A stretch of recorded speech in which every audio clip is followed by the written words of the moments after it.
Hello, everyone, and welcome to Sports Talk. We have our distinguished analyst here, Abie Apuoma, and he'll get down to the nitty-gritty and let us know what's going on in the world of sports, starting with boxing. Abie, you're very welcome. Let's start with boxing and start with Mayweather-Maidana. What was your take on that fight? Well, thank you for having me. I thought Mayweather looked good in the fight.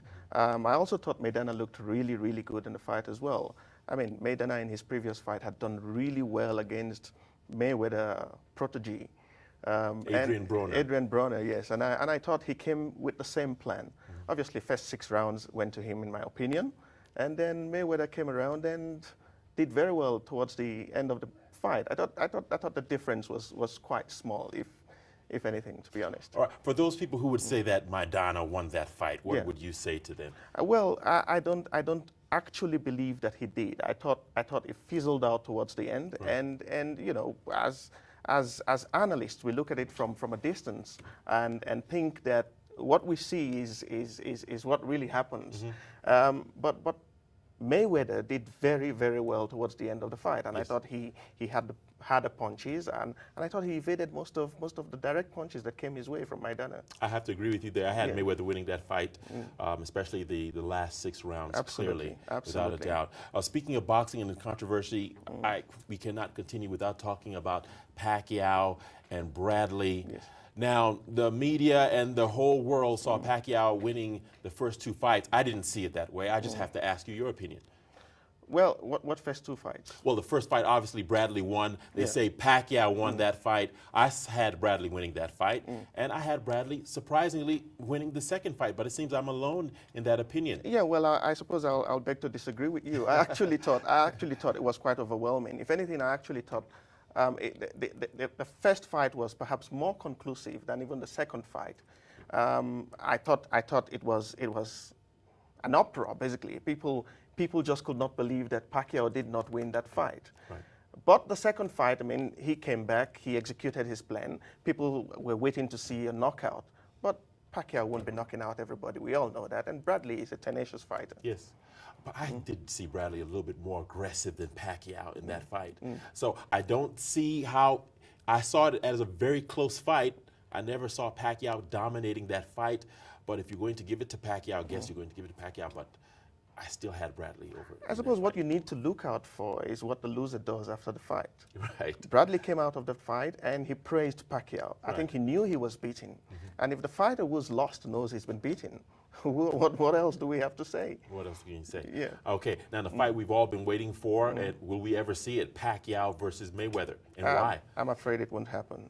I'm really afraid it won't happen. Look, Mayweather is getting on in years already. I think the last fight showed us a bit about his age and about the fact that he probably doesn't have the heart for it anymore.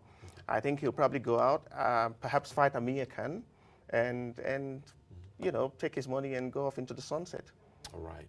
All right, let's move on to football. Sure. And I know that you have an in-depth knowledge of what's going on in the Nigerian camp. But before we get into that, do you think Nigeria can progress far in this coming up World Cup? There's absolutely no doubt in my mind. Look, if you'd asked me before the groups came out, I'd say Ghana has the better chance. But with the groupings, I think Ghana is in a group of death, and Nigeria will probably lose to Argentina. I don't see them losing to Bosnia and Iran. There's absolutely no way Nigeria won't make it out of that group. And once they get into the knockout They won't phase, make it out of the group? no, they will definitely make it out of Okay, the group. But what I'm saying is, when they get out of the group, it's anybody's game. It's a knockout competition after that. Right. Now, Nigeria was in South Africa in 2010. What lessons can they take from 2010 and bring it forward to 2014? For me, the most important thing is that there are no internal wranglings within the camp. It's something that has always been, it's basically been a perennial problem for Nigeria in most of the competitions we've gone to. If they sort that out, Keshi has, you know, everything at his disposal. I don't see why we can't do very well. Okay, let's talk about the stars that will make their names known in the 2014 World Cup. Samuel Eto'o, Yaya Toure. What should we expect from them? I think you know, basically what we've seen in the Premiership. Yaya Toure, in my opinion, having scored 20 goals this season, is probably the best midfielder that, you know, that graced the Premiership over the past 3 or 4 years. I know Steven Gerrard fans would argue, and perhaps Paul Scholes.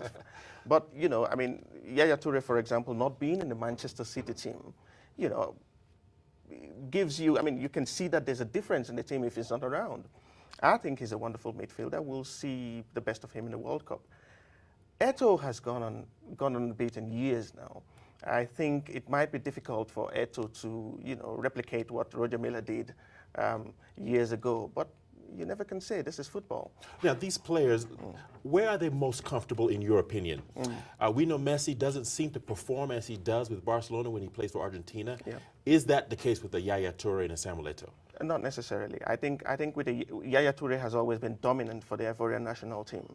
With Messi, I'm not quite sure what the problem is, but you know, it may be that it's an experience factor. It may be that he's playing with players who are not as good as the players he plays with in his club. Okay. But this World Cup is going to be phenomenal. I think it'll be the right stage for him. Okay, Abia, before we let you go, we're going to have to put your head on the chopping block. Sure. You're in the hot seat right now. Who's winning the World Cup and why? I'd give it to Brazil, simply because it's home for them, simply because Scolari is in head, and simply because they've got a very good organization. All right, let's leave it there. This is Sports Talk Africa. Don't forget, send us your messages. Let us hear your opinions to www.encaafrica.com. I'm Richard Searle, and see you again next week.